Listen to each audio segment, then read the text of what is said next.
জুলকারনাইন, দুই শিং বা দুই শক্তির অধিকারী রাজা। তিনি কি আলেকজান্ডার দ্য গ্রেট, নাকি সম্পূর্ণ ভিন্ন কেউ? ইতিহাসের পাতা আজও এ নিয়ে বিতর্কে ভরা। প্রথম অভিযান পশ্চিম। সূর্য অস্ত যেতে যেতে তিনি পৌঁছান বিশাল জলাভূমির কাছে। সেখানে তিনি দেখলেন এক অত্যাচারী জাতি।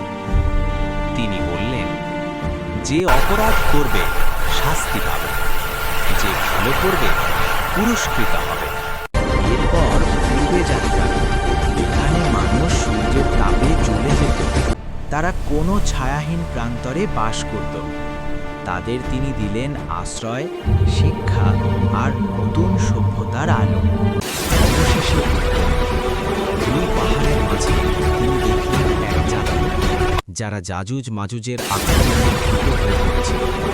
তারা বলল, আমাদের রক্ষা করার জন্য একটি দেয়াল বানিয়ে দিন। তিনি বললেন, আল্লাহ আমাকে যে শক্তি দিয়েছেন তা তোমাদের সহযোগিতার চাইতেও উত্তম। তারপর শুরু হল লৌহ, তামা ও আগুনের এক বিশাল নির্মাণ। দেয়াল তৈরি হলে যাজুজ মাজুজ আর বের হতে পারেনি, কিন্তু তিনি সতর্ক করেছিলেন, একদিন এই দেয়াল ভেঙে পড়বে, আর সেদিন হবে এক বিরাট পরীক্ষা।